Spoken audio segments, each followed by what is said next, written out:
Hello my dear viewers, welcome to Raghavendra winner. ముందుగా మన ఛానల్ని ఆదరిస్తున్న మీ అందరికి కూడా చాలా ధన్యవాదాలు. ఈరోజు మనం ప్రభుత్వ పథకాలు, వాటి యొక్క ప్రయోజనాలు ఏంది, వాటి వల్ల లోపాలు ఏంది అనే దాని గురించి ఒకసారి మనం డీటెయిల్గా డిస్కస్ చేద్దాం. అసలు ముందుగా ప్రభుత్వ పథకాలు అంటే ఏంది? ప్రజల కోసం అమలు చేసేటటువంటి వివిధ సంక్షేమ కార్యక్రమాలనే మనం ప్రభుత్వ పథకాలు అంటాం. అంటే ఇవి ప్రజలలో జీవన నైపుణ్యాలను, వాళ్ళ యొక్క క్వాలిటీ ఆఫ్ లైఫ్‌ను పెంచే విధంగా ఉండాలి. అలా ఉన్న వాటిని మనం ప్రభుత్వ పథకాలు అంటాం. మేజర్‌గా ఈ ప్రభుత్వ పథకాలలో మనం చెప్పుకోదగ్గయి వ్యవసాయం మీద పెట్టేటటువంటి ఖర్చు, విద్య మీద పెట్టేటటువంటి ఖర్చు, అదేవిధంగా ఆరోగ్యం మీద పెట్టేటటువంటి ఖర్చు, ఉపాధి కల్పన మీద, గృహ నిర్మాణాల మీద, మౌలిక వసతుల మీద, వీటన్నిటి మీద కూడా పెట్టేటటువంటి ఖర్చు. దాన్ని మనం పెట్టుబడి అనొచ్చు. ఖర్చు అనేదానికంటే కూడా దాన్ని మనం పెట్టుబడి అనొచ్చు. అంటే ఈ రంగాలలో వివిధ పథకాలను ప్రవేశపెడుతూ ఆ రంగాల్లో డెవలప్‌మెంట్ తేవడం కోసం ఇవి కృషి చేస్తాయి. మరి ఈ ఈ ప్రభుత్వ పథకాల వలన అసలు ప్రయోజనాలేంది? ఇప్పుడున్నటువంటి ఎకనామికల్ కండిషన్స్‌లో ప్రతి ఒక్క పేదవాడు ప్రైవేట్ ఆస్పత్రికి పోయి వైద్యం చేయించుకోలేని పరిస్థితి ఉంది. అటువంటి పేదవారి కోసం ఆరోగ్యపరమైన సేవలను అందించే విధంగా చేస్తాయి. అదేవిధంగా పేదవాడనేవాడు కార్పొరేట్ స్కూల్‌కెళ్ళి చదువుకునే పరిస్థితి లేదు. అలాంటి పేదవాడికి నాణ్యమైన విద్యను అందించడం కోసం ఈ పథకాలనేవి ఉపయోగపడతాయి. ఈ విధంగా ఆరోగ్య సేవలను, విద్యను అందించడం వలన రాబోయే తరం యొక్క జీవన ప్రమాణాలనేవి ఇంక్రీజ్ అవుతాయి. అంటే ఈ ఉన్న దరిద్రం అనేది పోయి ఒక క్వాలిటీ ఆఫ్ లైఫ్ అనేది రావడం జరుగుతుంది. అదేవిధంగా ఎవరైతే నిరుద్యోగులున్నారో ఆ నిరుద్యోగులకు ఉపాధి కల్పించే విధంగా ఉపాధి కల్పన పథకాలను ప్రవేశపెట్టడం వలన ఉపాధి అనేది పెరుగుతుంది.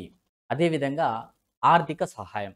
ఈ ఆర్థిక సహాయం అనేది రైతులకి సబ్సిడీ కింద కానీ, అదేవిధంగా విద్యార్థులు చదువుకోవడానికి స్కాలర్‌షిప్ రూపంలో కానీ, మహిళలు, అన్‌ఎంప్లాయ్‌మెంట్, యూత్ వీళ్ళు డెవలప్ కావడం కోసం ఆర్థికంగా సహాయం చేయడం వలన వీళ్ళ యొక్క జీవన ప్రమాణాలనేవి మెరుగుపడతాయి. వికలాంగులకి, అదేవిధంగా వృద్ధులకి వీళ్ళకి వృద్ధాప్య పింఛన్, వికలాంగ పింఛన్ అనేది ఇవ్వడం వలన వాళ్ళ యొక్క జీవన ప్రమాణాలన్నీ మెరుగు చేయడానికి ఉపయోగపడతాయి. ఈ విధంగా ప్రభుత్వ పథకాలనేవి అన్ని రంగాలలో అన్ని రకాల ప్రజలను మెరుగుపరచడం కోసం డిజైన్ చేయడం జరుగుతుంది.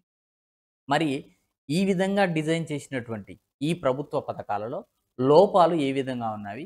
ఎక్కడ జరుగుతున్నాయి? 75 ఏళ్ల స్వతంత్ర భారతంలో ఇప్పటికీ మనం పీడీఎస్ రైస్ తీసుకుంటున్నాం. అంటే పబ్లిక్ డిస్ట్రిబ్యూషన్స్ ద్వారా ఇంకా రేషన్ బియ్యం తింటున్నాం అంటే మనం ఇప్పటికీ పేదవారిగానే ఉన్నాం. ఈ పేదరికం ఎందుకు సంభవిస్తుంది? దీనికి గల కారణాలేంది? ఈ ప్రభుత్వ పథకాలనేది సక్రమంగా ఇంప్లిమెంట్ చేసి ఉంటే ఈరోజు ఈ పేదరికం అనేది ఉండేది కాదేమో. అంటే 75 సంవత్సరాల్లో కూడా ఇంకా క్వాలిటీ ఆఫ్ లైఫ్ మనం ప్రజలకు అందించలేకపోతున్నాం. అంటే ఈ ప్రభుత్వ పథకాలనేవి సరైన లబ్ధిదారులకు చేరడం లేదనేది చెప్పగానే చెప్పొచ్చు. మేజర్‌గా అధికారుల యొక్క అలసత్వం వలన, అధికారుల యొక్క నిర్లక్ష్య వలన పథకాలు ఎవరైతే లబ్ధిదారులకు చేరాలో అవి చేరాల్సిన టైంలో చేరకుండా ఆలస్యం అవుతున్నవి.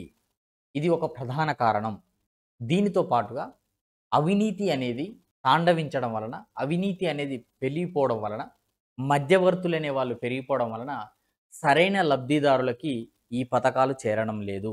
మనం పథకాలను ప్రవేశపెడుతున్నాం కానీ జనాభా పెరుగుదల వలన ప్రతి ఒక్క లబ్ధిదారునికి ఈ పథకాలను అందే విధంగా చేయలేకపోతున్నాం. ఎందుకంటే సఫిషియంట్ బ్యాలెన్స్ గవర్నమెంట్ దగ్గర సరిపోయేంత ద్రవ్యం లేకపోవడం వలన కూడా ఇది ఒక కారణంగా మిగిలిపోతుంది.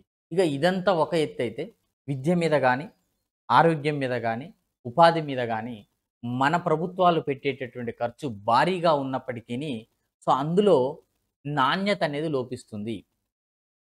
ఇచ్చేటటువంటి సర్వీసులో వైద్యంలో కానీ, విద్యలో కానీ, ఉపాధిలో కానీ నాణ్యత అనేది లోపిస్తుంది.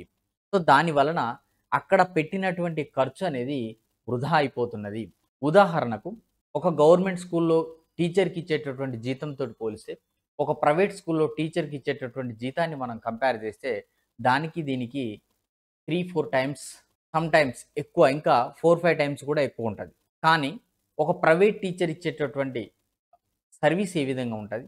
ఒక గవర్నమెంట్ టీచర్ ఇచ్చేటటువంటి సర్వీస్ ఏ విధంగా ఉంటది? అంటే ఇక్కడ మానిటరింగ్ అనేది లోపిస్తుంది. మానిటర్ చేసే వ్యక్తి సరిగా లేడనేది మనకు అర్థమవుతుంది. సో, ఇదే విధంగా హెల్త్ డిపార్ట్‌మెంట్‌లో కానీ, ఇంకా వివిధ గవర్నమెంట్ సెక్టార్‌లో గాని ప్రతి దాంట్లో కూడా ఇలాంటివి చానా మనకు కనిపిస్తా ఉంటాయి. సో, ఫైనల్‌గా నేను చెప్పాలనుకున్నది ఏందంటే, ప్రభుత్వ పథకాలనేటివి ప్రజలకు ఎంతో మేలు చేస్తాయి. అయితే అవి సమర్థవంతంగా పనిచేయాలంటే మనం ఎంతో మేలు చేస్తాయని అంటున్నాం కదా! సో, అవి అంత మేరకు మనం అనుకున్నంత మేరకు మేలు చేయాలంటే ముఖ్యంగా అవినీతి అనేది తగ్గాలి. అదే విధంగా ప్రజలలో ఈ పథకాల పట్లన అవగాహన అనేది పెరగాలి.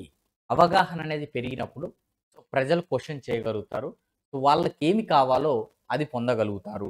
సో, ఫ్రెండ్స్ ఈ వీడియో గురించి మీరు ఏమనుకుంటున్నారు? మీ అభిప్రాయాన్ని కింద కామెంట్ బాక్స్‌లో తెలియచేయండి.